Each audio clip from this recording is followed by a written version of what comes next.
أعوذ بالله من الشيطان الرجيم. بسم الله الرحمن الرحيم. الحمد لله رب العالمين وبه نستعين. اللهم صل على النبي الهاشمي محمد وعلى آله وسلم تسليما. قال رب اشرح لي صدري ويسر لي أمري واحلل عقدة من لساني يفقه قولي ولا حول ولا قوة إلا بالله العلي العظيم.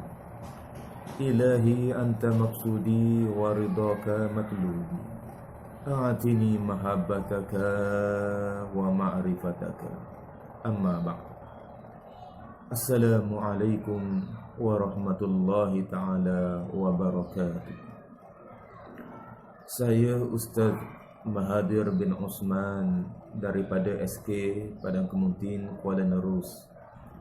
InsyaAllah pada ruangan ini akan menyampaikan, akan berkongsi tazkirah Ramadan Mubarak yang dianjurkan oleh Unit Pendidikan Islam PPD Kuala Nerus dengan kerjasama Jawatan Kuasa Pekdis daerah Kuala Nerus. Jadi saya mengucapkan ribuan terima kasih kepada Al-Mukarram Al-Fadil Al-Ustaz Zakaria bin Muda, penolong PPD Unit Pendidikan Islam Kuala Nerus, di atas kepercayaan beliau untuk saya sampaikan tazkirah Ramadan anjuran PPD Kuala Nerus ini. Jadi yang pertamanya, sama-sama kita mengingati kembali apa yang dinyatakan oleh Allah Subhanahu wa taala di dalam Al-Quranul Karim. Dalam firman-Nya, A'udzu billahi minasyaitonir rajim. Ya ayyuhalladzina amanu kutiba alaikumus siyam kama kutiba alal ladzina min qablikum la'allakum tattaqun.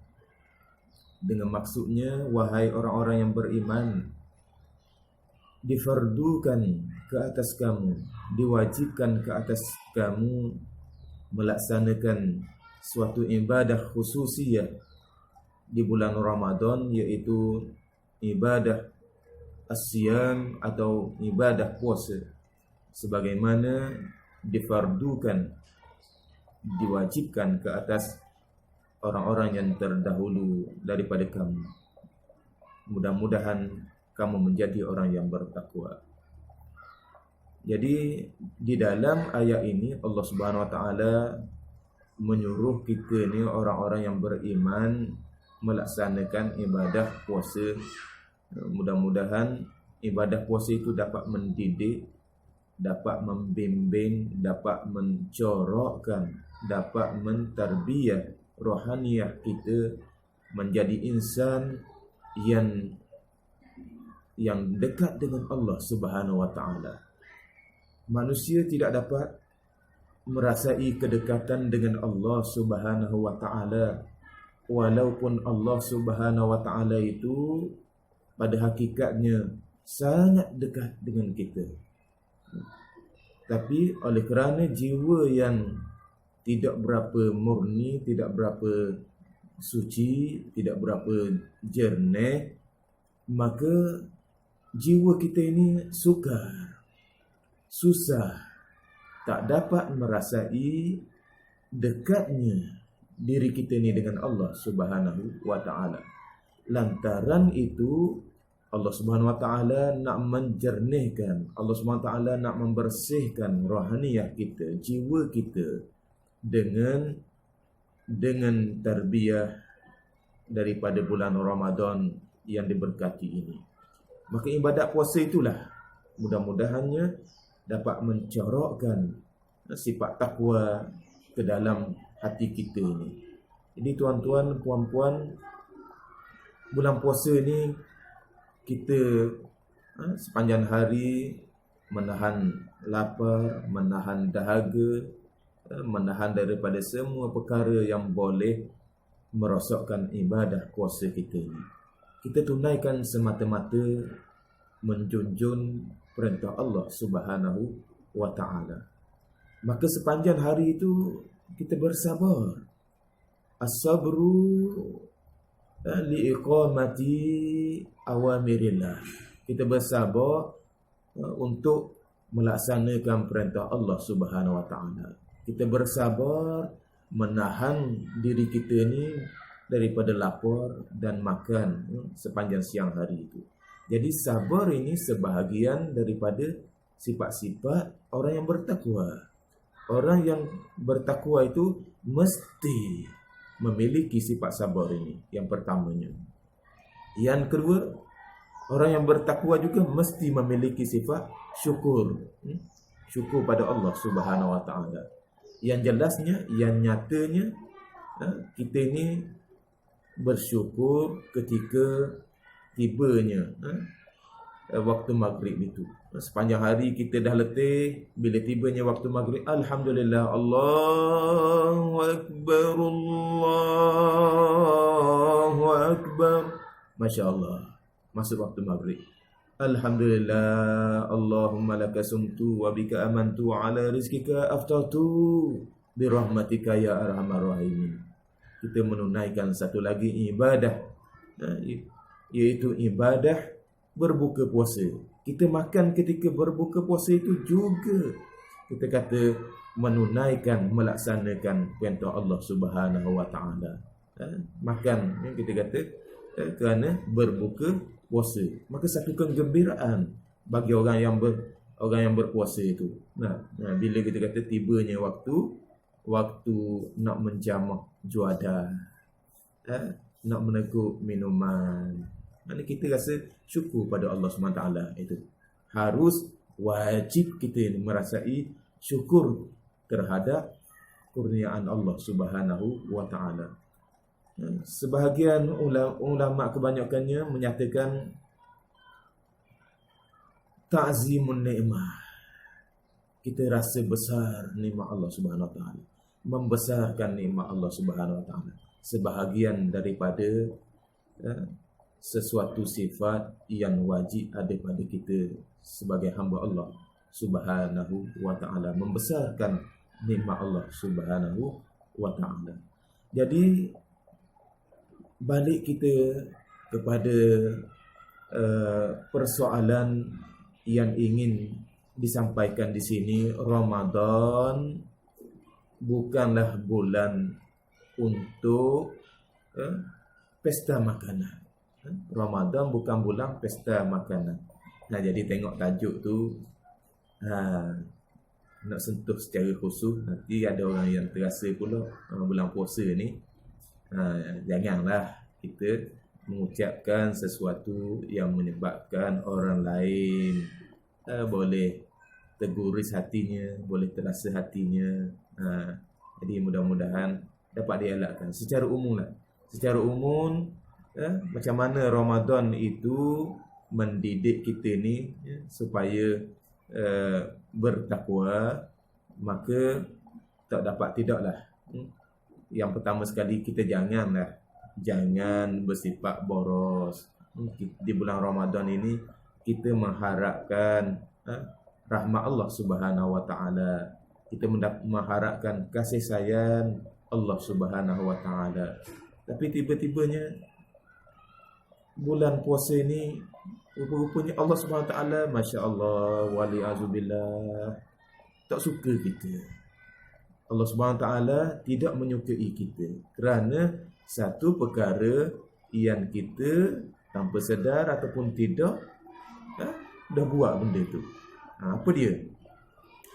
Jadi Allah Subhanahu wa taala di dalam satu firman-Nya, a'udzubillahi minasyaitonir rajim, kulu washrabu wa la tusrifu innallaha la yuhibbul musrifin.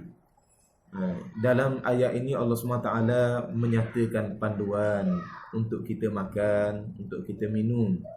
Khususnya macam mana bulan puasa ni, jangan lebih, jangan berlebih-lebihan untuk makan dan minum itu. Bulan puasa itu khususnya untuk mendidik rohani kita dan mudah-mudahannya dapat melahirkan diri kita ni sebagai insan, sebagai hamba Allah SWT yang sehat rohani dan jasmaninya. Maka di sini Allah Subhanahu Wa Taala menyatakan kulu washrabu, makanlah kamu, minumlah kamu, wala tusrifu, tapi jangan berlebih-lebihan. Tengok Allah Subhanahu Wa Taala memberi panduan kepada kita, walaupun makan dan minum itu adalah perkara yang harus. Perkara yang harus, kecuali janganlah makan benda yang haram, itu jelas haram. Jangan minum minuman yang haram, itu jelas ditegur, dilarang, haram perbuatan itu. Sekarang ini benda yang kita makan, kita minum yang tidak haram, tapi Allah SWT memberi panduan, memberi garis panduan, wala tusrifu, jangan berlebih-lebihan. Innallaha la yuhibbul musrifin, kerana Allah SWT tidak menyukai orang-orang yang berlebih-lebihan. Nabi sendiri memberi panduan kepada kita, khairul umuri awsatuha, sebaik-baik urusan ialah urusan yang pertengahan, yang sederhana. Jadi urusan makan minum pun jangan berlebih-lebihan. Kalaulah berlebih-lebihan, inilah yang kita nak elok itu. Innallaha la yuhibbul musrifin, Allah tidak menyukai orang yang berlebih-lebihan, makan berlebih, minum berlebih. Sedangkan Allah Subhanahu Wa Taala itu sebenarnya nak didik kita ni menjadi hamba Allah Subhanahu Wa Taala yang istimewa. Allah Subhanahu Wa Taala nak didik kita ni menjadi hamba Allahnya yang kita kata yang mulia. Maka Allah Subhanahu Wa Taala menyatakan inna akramakum indallahi atqakum, orang yang paling mulia di sisi Allah Subhanahu Wa Taala ialah orang yang memiliki sifat takwa yang paling tinggi. Maka jagalah orang yang bertakwa itu tak makan berlebihan, berpada-pada saja. Ingat, al-muttaqin tidak berlebih-lebihan, mengikut dasar, mengikut panduan daripada Al-Quran dan hadis, bersederhana. Janganlah kita kata kerana seharian tahan lapar, tahan dahaga, maka kita cari macam-macam makanan nak hidangkan penuh meja. Kuih mandi kita nak, onde-onde pun kita nak, pak tikam pun kita nak, koleh kacang pun kita nak, Masya Allah, murtabak pun kita nak juga, bubur lambuk pun kita nak juga. Habis kita kata penuh meja tu. Masya Allah, ini adalah kita kata menurut hawa nafsu kita. Andai kata kita ni taki kita besar, kita boleh habiskan dengan semua hidangan itu, tak ada masalah, silakan. Masalahnya bila tiba masa berbuka puasa, Allahu Akbar, Allahu Akbar, Masya Allah, kita hanya makan sikit je, minum air segelas, 2 gelas. Kalau 3 gelas tu rasa banyak dah. Makan pun bila makan nasi, kuih-kuih tu tak habis. Jadi ini berlaku kita kata pembaziran. Satu lagi, tanpa kita sedar, kita bukannya semakin dekat dengan Allah Subhanahu Wa Taala, tapi kita semakin dekat dengan musuh Allah Subhanahu Wa Taala. Siapa musuh Allah tu? Allah tidak memusuhi kita ni. Sebaliknya, di sana dinyatakan secara jelas, yang memusuhi Allah Subhanahu Wa Taala ialah yang tidak mengikuti, yang melanggar perintah Allah Subhanahu Wa Taala. Siapa tu? Berani benar dia langgar perintah Allah. Yang jelasnya syaitan itulah, iblis itulah yang jelas, yang terang-terang sudah melanggar perintah Allah Subhanahu Wa Taala. Jadi orang yang membazir menjadi kepada saudara syaitan. Orang yang kita kata membazir sudah menjadi kawan rapat syaitan. Macam mana kita nak jadikan Ramadan, puasa ini dekat dengan Allah?